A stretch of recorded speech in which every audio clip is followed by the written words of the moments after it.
My name is Alice.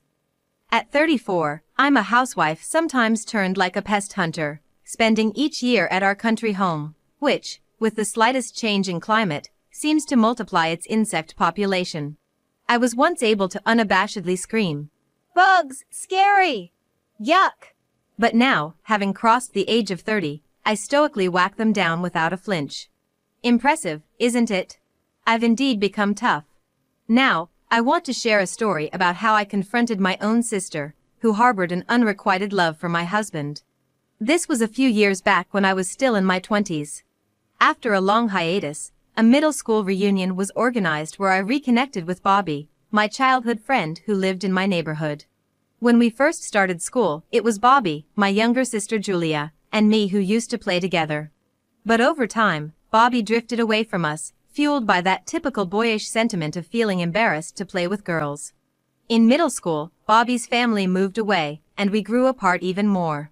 So, when I finally talked to him at the reunion, I was quite nervous. But as an adult, you have strong allies. Yes, I'm talking about alcohol. Oh, my dear liquor.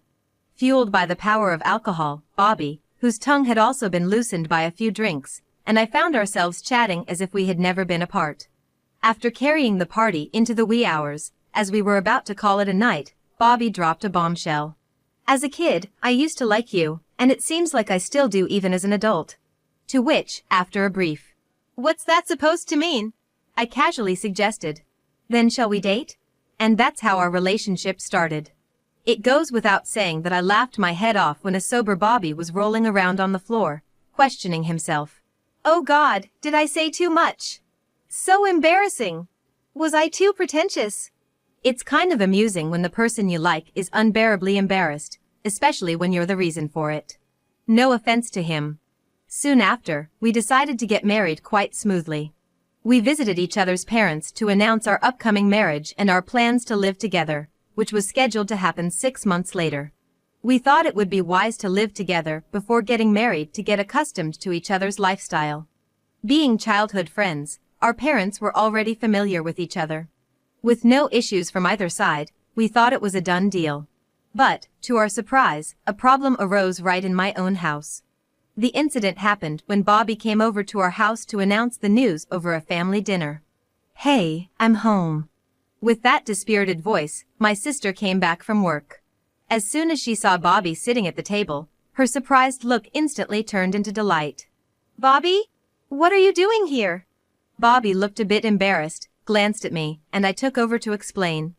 "Well, we've been dating for about half a year now and we've decided to get married. We invited Bobby over today to share the news." I thought it was right for me to explain this to my own family. The moment I did, my sister's face soured as if she had eaten something bitter. "I see. I'm tired, I'm going to bed. Good night." With that, she hurriedly went to her room and slammed the door shut. I glanced worriedly at Bobby, wondering if she had upset Bobby somehow, but he smiled back at me reassuringly, "I don't mind. Just to clarify, my sister isn't always like that." Something about my marriage or moving in together seemed to bother her. Even our parents didn't have any issues, so what was it that was bothering my sister so much? Confused by my sister's reaction, I kept wondering whether I should confront her about it after Bobby left. As I was about to go take a bath, I bumped into my sister in the hallway. "Ah." I was at a loss for words, met by her glowering gaze. "I can't believe you are going to marry Bobby. I've always liked him too. I'll never forgive you." My sister stormed off, stomping her feet in fury as if to scatter the wrath of hell. I was left stunned by her unexpected confession. "Wait, are you serious? You liked Bobby?" I shook my head, feeling like I was in the middle of a daytime soap opera. After a sleepless night of turmoil, I finally came to a conclusion. Even if my sister likes my fiancé, is there a problem? After all, Bobby and I are already engaged. If Bobby liked my sister, that would be a different story, but he doesn't. More importantly, if she's liked him since childhood, she should have told him much earlier. It was her fault for not conveying her feelings, and it's misplaced to blame me. I fully expect a lot of flack from her, but I'll try to handle it with all the patience of an older sister. Although it's a pretty heavy situation, I decided to be positive about it. However, I am left wondering whether to tell Bobby about this. Because it would mean revealing my sister's feelings to him. But if I don't tell him, every time he comes to our house, he'll end up having a bad experience like yesterday, without knowing why. Considering him as an involved party, I decided to explain everything to him. If anything happens, let me know. I might not be able to do much, though, Bobby said, looking concerned. Well, it's a sister's issue. If my sister tries to attack me, maybe I'll ask you to be my shield. Hey, don't joke about it. I laughed. And so, we decided not to think too much about it.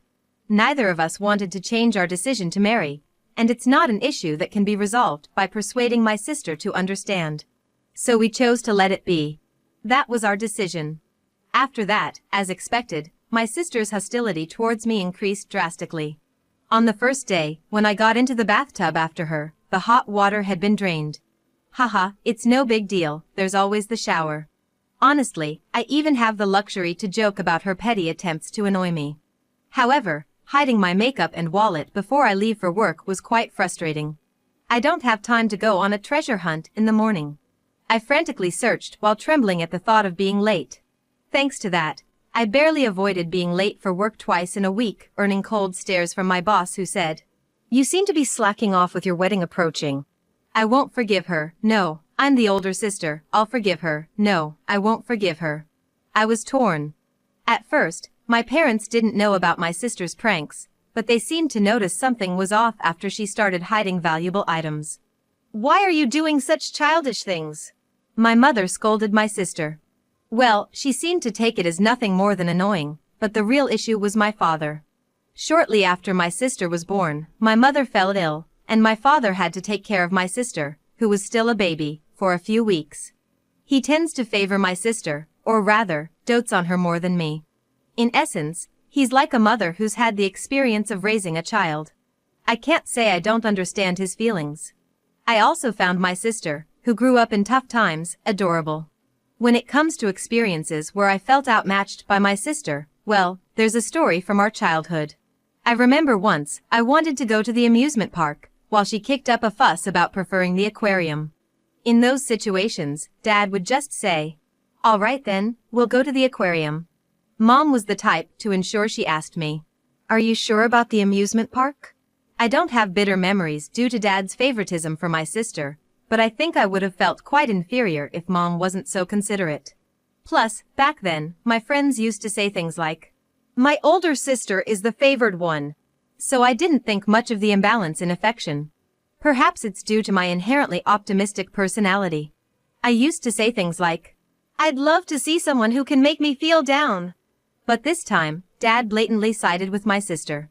Apparently, she has been saying that I stole her boyfriend, and in Dad's mind, Bobby is already the terrible man who toyed with both sisters. I could kind of understand why he sided with her, considering things like what will happen to the sister who was abandoned, while the older one can get married. While Mom seemed skeptical about this, saying things like, "Bobby doesn't seem like the kind of person who can do such a thing," she still listened to my perspective that, "No, it's not like that."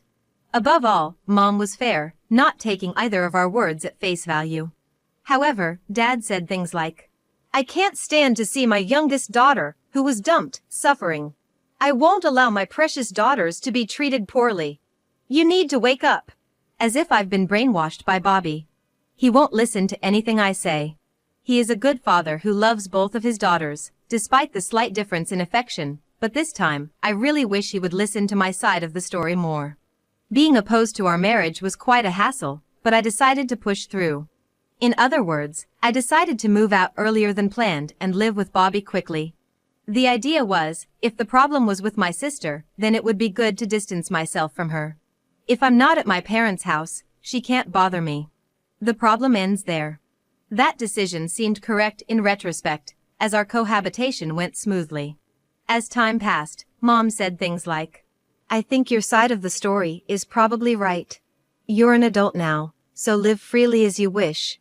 And Dad, although seemingly dissatisfied, surprisingly didn't say much. He probably thought that even if Bobby and I break up, I would be pitted, and he couldn't imagine Bobby going to my sister. He likely thought this was the best way to settle things smoothly. I felt sorry for Bobby, who was being painted as the bad guy, but I hadn't heard anything from my problematic sister, and I thought that everything was over. Then came the day of our wedding. As expected, my sister did not attend, and Dad told me, "It's not too late even now," encouraging me to reconsider the marriage. Mom laughed, saying, "I've also thought about how many times I've failed with your dad after getting married. There are many ups and downs in marriage, so be prepared." It goes without saying that Dad turned pale and exclaimed, "Really?" in the background. Not everyone may have been truly happy for us, but under the watchful eyes of our parents, we got married. Then the following day happened. Our doorbell rang loudly. "Huh? What?" Bobby and I sprang up. When we hurriedly looked at the monitor, unbelievably, my entire family had come to visit. "Dad, Mom, Julia too, what's going on?" Surprised, I was stared down by my sister with piercing eyes. I kept quiet, but I'm pregnant with Bobby's child. You need to take responsibility. What does that mean? You don't have a child yet, thankfully. It's best to have Bobby take responsibility now. You should break up with him, and Julia and Bobby should get married. You should give Bobby to her. While listening to my sister and father's side of the story, Mom looked confused and asked me, "What's going on?" In the corner of my eyes, I saw Bobby, still half asleep, followed me to the front door. Huh? What? My child? Huh?" Finally, he seemed to wake up and shook his head violently at me. "No, that's not it. I didn't do such a thing." His way of denying was so exaggerated that it seemed like a scene from a comic book. "I understand. Rather, the way you're panicking is suspicious, so stop it." I almost laughed, but I kept quiet. "What do you mean by Bobby's child? How many months pregnant are you?" 2 months. If Bobby doesn't take responsibility, this child will become a child without a father. Isn't that pitiful? 2 months! Hearing my sister's story, I suddenly turned to look at Bobby. "What?" Bobby and I burst into laughter. My puzzled father and mother didn't understand why. Julia was flustered. What are you laughing at?" "Oh, just thinking about something." "Yeah, 2 months ago." I couldn't help but laugh until tears welled up in my eyes. "Julia, we had fun last time, didn't we?" "Huh? Oh, yeah." Julia seemed taken aback by Bobby's sudden question. Our parents glared at him with eyes full of disgust, not understanding what Bobby was getting at.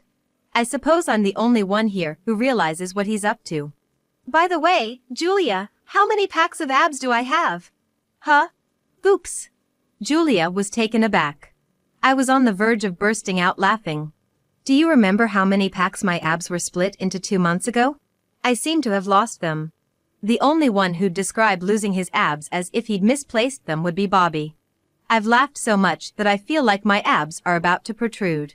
"What are you talking about, Bobby?" "The correct answer is 0. I was about to say I knew it, but Bobby, paying no attention to Julia's confused face, solemnly confessed that he had no abs. At this, even my mom burst out laughing. It seems the one who makes us laugh wins this game. Question 2. You've seen my moles, right? How many do I have in total? What? No, what? Julia seemed confused about how to react to Bobby's strange questions. And rightly so. Causing such confusion and amusement is Bobby's intention. She's had no physical contact with him, so she won't be able to answer his questions. If she slips up, he'll probably see it as an opportunity for more fun. Instead of quickly denying it by saying, "I didn't notice," he persistently asks her various questions and enjoys the fact that she can't answer. In fact, my mother was beginning to feel something was off with Julia and Bobby's relationship and their attitudes, like, "Isn't something odd for them to be this close?" That makes sense. Such a conversation wouldn't be possible if they were actually intimate. Plus, it's way too embarrassing in front of the parents. The very fact that such a conversation is taking place proves that nothing happened. It seems to be Bobby's way of getting back at Julia by confusing and bewildering her. He was so amused, like a child who had just gotten a new toy, that he had a very innocent look on his face. What a scary guy. If you can't go along with his jokes, you can't be Bobby's wife, I thought as I watched how Julia would react. When asked the second question, she responded in a desperate tone. Huh? Maybe, like, 10? Buzz! Wrong answer, actually, I don't even know. At this, even my dad burst out laughing. At the same time, in order to hide his embarrassment at laughing out loud, he said, "That's enough, Bobby! Don't make fun of my daughter after seducing them!" I stopped my dad, who looked like he was about to grab Bobby. Hold on, let's listen to the story. You said the pregnancy was 2 months, right? If you think about when the child was conceived, it can't be Bobby's. Huh? What do you mean? My mother latched onto my words. Can I say it? When I glanced at Bobby, he reluctantly nodded, making a deeply disgusted face. No, wait a second. Can I say it? Can you? Oh, yeah. Let's do this. Bobby puffed out his chest and blurted it out with a bluff. The thing is, during that time, I, got stung by a bee in my, private area. At that moment, everyone, even Julia, burst out laughing. That's ridiculous. There's no way you got stung there. My dad was angry. My mom was clapping her hands and laughing out loud. Well, you see, it's quite embarrassing, but it's true. It was so hot, I thought I'd cool off a bit. Feeling pretty good about myself, I opened the window where no one outside could see and lounged around naked. Then, from outside, something just flew right in and stung me. Bobby's face, even his ears, turned a bright shade of red in an instant. Feeling sorry for him having to reveal such an embarrassing event because of my family, I tried not to laugh, but I couldn't help myself and burst out laughing. There's no way there's a man that embarrassing. Well, there's actually, right here. Bobby retorted loudly to my dad's words, but it's not something to brag about. That doesn't prove that the baby in my belly isn't Bobby's. Julia, who had been losing ground, regained her strength and re-entered the fight. No, think about it, Julia. A bee, you know? It stung my important parts. Come on, Dad, imagine it. You're a man, you understand, right? The pain of being stung in such a crucial place. Julia fell silent at Bobby's serious face. Their father, perhaps picturing the situation from Bobby's explanation, suddenly covered his groin area and lowered his gaze. Father attempted to wear a stern expression hastily, but it was clear from his look that he was gradually believing Bobby's story. It's a really important and delicate area for a guy, you know, so it was quite the ordeal. We even had to call an ambulance. I was more embarrassed being with him in the ambulance. I chimed in, unable to resist the urge to tease. I was running a fever and it was tough, and anyone who would want to procreate in that condition must have really weird tastes. You can even verify it with the hospital that treated him, Bobby said in a fading voice, which made Mom burst into laughter. Bobby, I remember you used to take off your swim trunks while playing in our pool back in the day. Let me see where you got stung. Mom, laughing her head off, energetically approached Bobby with waving hands. No, it's already healed. There's no evidence left. There's no way I'd show you. For some reason, he didn't cover the relevant area but a totally unrelated spot on his chest and tried to escape from Mom's hands. Looking at this scene, it seemed like Mom fully trusted him. I was relieved. It seems like Bobby, on the other hand, isn't going to be able to breathe a sigh of relief just yet. Yeah, I can sympathize with that as a guy. He wouldn't lie about something so embarrassing. There's no need to confirm with the hospital. At that moment, Dad looked at Bobby with a compassionate gaze, as if respecting his dwindling pride. It was an expression I had never seen before. Ironically, it seems like understanding from the same sex came more swiftly due to the unfortunate area of the sting. I wondered if this fell under the phrase blessing in disguise. Meanwhile, I addressed Julia, who was standing there dumbfounded. Listen, no matter what kind of silly lies we are told, neither Bobby nor I are going to get a divorce. I think you're the one who's going to end up feeling worse and worse. You may not believe me, but I really want you to be happy. After all, you're my only sister. The moment I said that, Julia opened her eyes wide. Shut up! Shut up! Shut up! I've had enough! I don't like Bobby anymore if he's going to side with you. As Julia grew emotional and tried to lunge at me, Bobby swiftly pushed her away. I don't care if I'm not liked. It doesn't matter because I love Alice. I think of Julia as a precious childhood friend and sister-in-law, but I will never see you as a lover, not now, not ever. If you continue to lie like this, I'll stand up to it. Because I'm Alice's husband, and I will protect Alice with everything I've got. I felt like I was going to cry. This was a side of him that I couldn't imagine seeing when he was muttering weird things like, "I might be done for, the world is against me," after being stung by a bee. I couldn't help but think my husband was so cool. Watching us, Dad said to Julia, "Julia, if you're really pregnant, show us your medical history or something." Upon hearing this, it became clear that the only reason our parents had believed in Julia's pregnancy was her word alone, without any evidence. I love my parents who believe in their children without doubt, but it seems like their kindness backfired this time. Mom also told Julia, "If it's a lie, you need to apologize to them." Julia bit her lip and trembled. "Enough! No one is on my side. I don't care if you regret it." With that, Julia, her eyes welling up with tears, stormed off. Dad tried to follow her, but Mom stopped him saying, "Let her be. She needs to cool down." Then, 2 weeks later, Mom forcibly took Julia, who still insisted that she was pregnant, to an OB/GYN. But as expected, there were no signs of pregnancy. There was no sign of any disease either. She was diagnosed as a very healthy adult woman. Mom and Dad apologized to Bobby. "We're sorry for the trouble and for rashly doubting you. We should have trusted you, Bobby, as we've known you for a long time. Please take care of Alice." They also apologized to me. "We're truly sorry for making you go through such an unpleasant experience." To be honest, I don't blame my parents because I hadn't told them about the worsening relationship with Julia. The fact that they are parents who believe in their daughter without suspicion might raise some eyebrows from society, but it is reassuring for a daughter. After all, they are irreplaceable. They are my precious, one and only parents. Everyone makes a mistake or two. This time it just happened to be my parents, strictly speaking, Dad. I seem to have suffered from his favoritism towards Julia again, but considering the great debt of gratitude I owe for raising me so well, I decided to forgive him. After all, without these parents, I wouldn't have grown up so happily, nor would I have met Bobby. My younger sister, out of embarrassment due to her exposed lie about being pregnant, got angry and said, "I'm done with this family," and stormed out of the house. Before, our dad, who was always lenient on my sister, would have run after her, but this time he remarked, "It might be better for her and us to have a cooling off period." Mom said, "After what she's done, it can't just be excused as a teenage crush. If she can't apologize sincerely when she comes back, she's not welcomed home," making her stand clear. I can't imagine my sister, who was seething in anger, apologizing sincerely to us.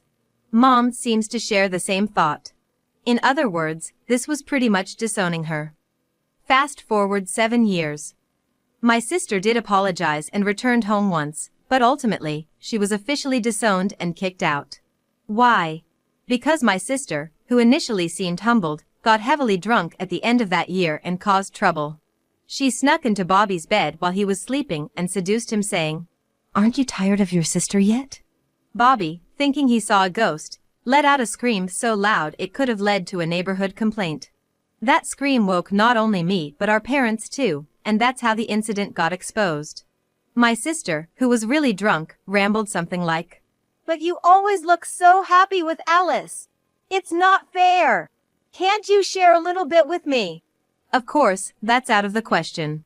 We would never do such a thing. At this, I had had enough and flew into a rage. Bobby was shaking like a small chihuahua, while our parents, displaying an unprecedentedly terrifying expression, disowned my sister.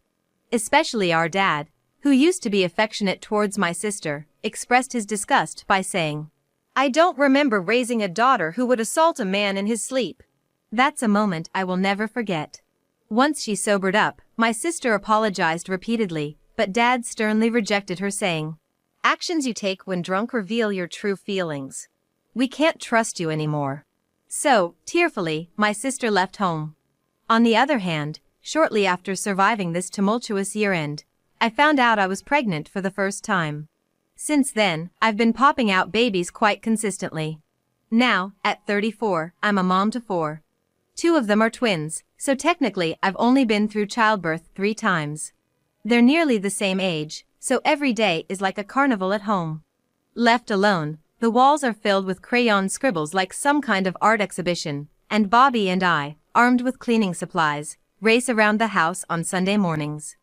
Our youngest is going through the terrible twos, resisting clothes, toothbrushing, toilet training, etc. It feels like, what do you want me to do? But when I see the sleeping faces of my 4 angels, I forgive everything. My parents also, not just their first grandchild but each of the continuously born little angels, seem to feel the same way, and often come to our house to help with childcare. Bobby is also supportive of childcare, and thanks to that, he always gets his hair pulled when he gives piggyback rides, and he is now worried about his thinning hair. But he handles it all with a smile, showing how much he loves our kids. I'll keep it to myself that he shouldn't worry about thinning hair, because with his promotion and increased salary, he can afford a good hair growth treatment. Seeing Bobby troubled by hair loss seems interesting. After all, I want to see all kinds of sides of the person I love, for better or worse. He. Our home is far from calm and quiet, it's extremely lively, even chaotic at times.